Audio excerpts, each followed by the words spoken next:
नमस्कार. मी मारुती गोविंदराव देशमुख, मुक्काम पोस्ट धनेगाव, तालुका जिल्हा नांदेड येथील रहिवासी असून धनेगावमध्ये वडिलोपार्जित जमीन माझ्या नावाने 1 हेक्टर 76 गुंठे जमीन होती. तर त्या जमिनीमध्ये तिरुपती गृहनिर्माण संस्थेने चुकीचे अलॉटमेंट देऊन आणि ग्रामपंचायतला नमुना नंबर 8 देऊन त्यांनी माझी पूर्ण जमीन विकून टाकली. मग हे माझ्या लक्षात आल्यानंतर मी त्या माझ्या जागेवर गेल्यानंतर बघितल्यास त्या ठिकाणी सर्व लोकांना त्या ठिकाणी बसलेले होते. त्यांनी मग नंतर मी यांच्यावर मला न्याय मिळण्यासाठी मी जिल्हाबंधक कार्यालयामध्ये जाऊन यांच्याविषयी मी दाद मागितली. त्यावेळेस त्यांनी 1 महिन्याची चौकशी ठेवली. चौकशीमध्ये ती जमीन माझ्या नावाने आहे असं सिद्ध झालं आणि उपनिबंधक साहेबांनी माझ्या जमिनीचा निकाल माझ्यातर्फे दिला. त्यानंतर मी संबंधित जे तिरुपती गृहनिर्माण सोसायटीचे अध्यक्ष मायकल जगदाळे, सेक्रेटरी सुरेश मोतीराम शिंदे, सेवक तुकाराम कोकुलवार आणि त्याच्यासोबतचे इतर सदस्य सोसायटीमधले आणि ग्रामपंचायतचे सरपंच पिंटू पाटील, गंगाधर पिंटू प्रताप शिंदे आणि ग्रामसेवक VP सूर्यवंशी आणि शेख मुख्तार यांनी संगनमत करून ग्रामपंचायतला नमुना नंबर 8 देऊन माझी पूर्ण जागा विकून टाकली. बंधकाच्या निर्णयामुळं मी ग्रामीण पोलीस स्टेशनला जाऊन ग्रामीण पोलीस स्टेशनचे PI उमाकांत चिंचोलीकर साहेबांना जे काय असेल ते माझे रीतसर कागदपत्र दाखवले मी. त्यानंतर त्यांनी त्यांच्यावर गुन्हा दाखल केला. गुन्हा दाखल करून आज कंप्लीट 1 महिन्याच्या वर झालेला आहे. 8/5/2025 रोजी त्यांच्यावर गुन्हा दाखल झाला. परंतु हे जे लोक आहेत हे सर्व लोक एवढे गुंड प्रवृत्तीचे आहेत की यांनी आजपर्यंत आमच्या गावामध्ये तर पूर्ण जमीन बरीच काही विकली यांनी, कुठेही ठेवलेलं नाही. पण माझी स्वतःची जमीन यांनी विकली. त्यामुळे यांच्यावर साहेबांनी सगळी चौकशी केल्यावर त्यांच्यावर गुन्हे दाखल केले. गुन्हे दाखल केल्याच्यानंतर 1 महिना झालं हे आज बाहेरच आहेत आणि यांच्याकडं पैशाची गरमी आहे, राजकीय पाठबळ आहे. त्यामुळे मला सतत त्रास देत असतात. मी माझ्या जमिनीसाठी न्यायालयामध्ये दाद मागितली, शासकीय प्रत्येक ठिकाणी जाऊन पाठपुरवठा केला, कागदपत्र दिले. आज 2017पासून मी माझ्या जमिनीसाठी मी खूप प्रयत्न करत आहे. तरी आता सध्या मागच्या महिन्यामध्ये मला उपनिबंधकांनी निर्णय दिला तेव्हा त्यांच्यावर कारवाई झाली. पण ते आज 1 महिना झालं निवांत बाहेरच आहेत आणि ते माझ्यावर सूडबुद्धीच्या उद्देशानं, पैशाच्या गरमीनं, राजकीय लोकायला हाताशी धरून माझ्यावर खोटे गुन्हे दाखल करण्याचा प्रयत्न करत आहेत. यामध्येच एका महिलेला, त्या महिलेचं नाव रुपाली राहुल पंडित, या महिलेला हाताशी धरून, ती महिला एक मागासवर्गीय आहे, त्या महिलेला हाताशी धरून माझ्यावर खोटे गुन्हे दाखल करणे किंवा ॲट्रॉसिटी, मानहानी करणे असे सतत मला ती महिला धमकी देत होती. आणि ती महिला ग्रामीण पोलीस स्टेशनला 2 वेळेस गेली. त्यावेळेस पूर्ण माझे कागदपत्र पाहून आणि तिला चुकीचे सोसायटीने कागदपत्र दिले ते पाहून PI साहेबांनी त्या महिलेला 2 वेळेस समजूत घातली. तरी पण ती महिला ऐकली नाही आणि पोलीस स्टेशनच्या बाहेर निघाल्यानंतर मला जोरात आवाजामध्ये धमकी देत होती की तुला काय करायचे, तुला कुठं घालायचे, तुला कुठं हे करायचे, तुझ्यावर ॲट्रॉसिटी करतो, तुझ्यावर मानहानी करतो. माझ्या मागं संबंधित ग्रामपंचायतची माणसं आणि सोसायटीचे सगळी कमिटी माझ्या मागं आहे आणि राजकीय पावर आहे आणि तुला मी बरोबर काय करायचे ते करतो अशी मला धमकी देऊन गेली तिने. तर या ठिकाणी मला असं सांगायचं आहे की माझी जी जमीन होती वडिलोपार्जित दिलेली, या जमीन ही पूर्ण सोसायटीने तर विकून टाकलीच.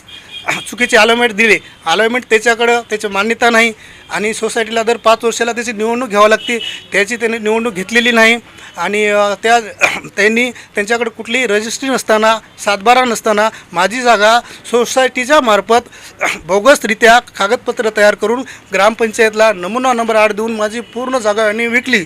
आणि मला आज या ठिकाणी सांगायची अशी इच्छा होत आहे की या लोकांमुळे मला खूप त्रास आहे आणि हे सतत मला धमकी देत असतात. आणि यामध्ये सगळ्यात महत्त्वाचं म्हणलं तर आमच्या गावचे 20 वर्ष सरपंच होते भुजंगराव ज्ञानोबा भालके यांनी या सर्व जे लोक आहेत यांना हाताशी धरून माझ्यावर सतत कारवाई करण्याचा प्रयत्न करत असतात.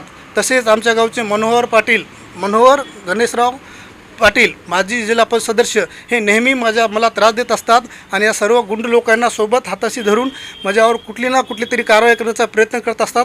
अशाच प्रकारे 2 दिवसाखाली त्या महिलेला फूस घालून, समजूत घालून तिनं माझ्यावर केस करण्याचा प्रयत्न चालू केलेला आहे. तरी यामध्ये सर्वात गुंड माणूस गंगाधर भगवानराव देशमुख याला हाताशी धरून त्या महिलेने मला खूप त्रास दिलेला आहे आणि माझ्यावर ॲट्रॉसिटी व मानहानी इतर गुन्हे नोंद करतो म्हणून मला धमकी दिलेली आहे आणि या 2 दिवसात तुझ्यावर मी काय कारवाई करायची ते करतो असं तिने सांगितलेलं आहे. म्हणून मला या ठिकाणी सर्व जनतेला असं सांगायचं आहे की माझी जमीन त्याने विकली आणि माझ्या जमीन मला शासनानं कायदेशीररित्या माझ्या नावाने करून दिलेली आहे, तरी पण हे लोक मला माझी जमीन घेऊ देत नाहीत किंवा मला माझ्या जमिनीमध्ये येऊ देत नाहीत. गेल्यावर मला त्रास देतात, धमकी देतात. हे एवढे गुंड प्रवृत्तीचे लोक आहेत. या लोकांपासून मला धोका आहे. मला पण धोका आहे, माझ्या कुटुंबालाही धोका आहे. जर माझ्या काही जीवाला जर काही झालं तर संबंधित हे सर्व लोक गुन्हेगार असतील. तरी संबंधित सर्व जनतेने मला न्याय मिळवून द्यावा आणि एस पी साहेबांनी आणि इतोरा पोलीस SP साहेबांनी यामध्ये थोडं जातीने लक्ष घालून मला योग्य न्याय देण्यात यावा. आज माझ्यावर जो अन्याय झालेला आहे, माझी जी जमीन सोसायटीने ग्रामपंचायतीने विकलेली आहे, असं मी आज एकटाच या गावातून बळी नाही. आमच्या गावामधून बरेच जणांची जागा या लोकांनी अशीच ग्रामपंचायतला नंबर 8ला लावून विकलेली आहे. ह्याच्यामधील तुम्हाला उदाहरण सांगायचं म्हटलं तर आमच्या गावामधील पंचशील नगरमधील 23 गुंठे जागा यांनी पंचायतला लावून विकली एका गरीब माणसाची. आणि सुमनबाई तात्याराव ढोळे त्या महिलेच्या नावानं 20 गुंठे जागा होती, ती पण त्याने पंचायतला लावून विकली. आमच्या गावामध्ये तुम्हाला सांगतो, गावातले जे गावठाण असते त्या गावठाणामधली सुद्धा यांनी जागा शिल्लक ठेवलेली नाही. गावठाणांची जागासुद्धा पंचायतला लावून यांनी विकलेली आहे. जुन्या मुजामपेठच्या सेंटरलाच एका रस्त्याच्या बाजूला एक आमचं मंदिर होतं, मर्याईचं मंदिर होतं. त्या मंदिराची जागासुद्धा यांनी ठेवलेली नाही. एवढंच नाही तर तुम्हाला सांगतो, आमच्या गावामध्ये एक पवनसूत सोसायटी म्हणून एक जागा आहे. तर ते जागेमध्ये 20 गुंठे जागा ही दत्त मंदिरासाठी दिलेली होती.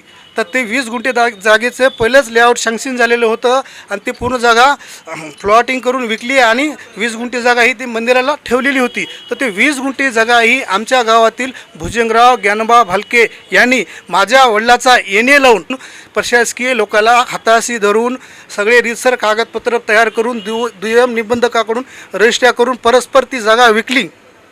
आपल्याकडे काय पुरावे त्याचे पुरावे आहेत माझ्याकडं. सांगण्याचा उद्देश म्हणजे माझी जशी जागा विकली तशी गावात बरेचसे असे उदाहरण आहेत जागा विकलेली.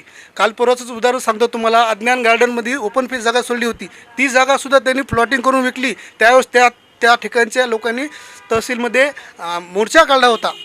सांगायचं मग तात्पर्य एवढंच आहे की हे जे लोक आहेत गावातले ग्रामपंचायत आणि तिरुपती सोसायटीचे गुंड लोक, याच्यामध्ये सगळ्यात महत्त्वाचं म्हटलं तर मनोहर गणेशराव पाटील शिंदे, गंगाधर भगवानराव देशमुख, भुजंगराव ज्ञानोबा भालके आणि ग्रामपंचायतचे सरपंच गंगाधर उर्फ पिंटू प्रताप पाटील शिंदे हे संगनमत करून गावामधील संबंधित पूर्ण जागा विकण्याच्याच मागे आहेत.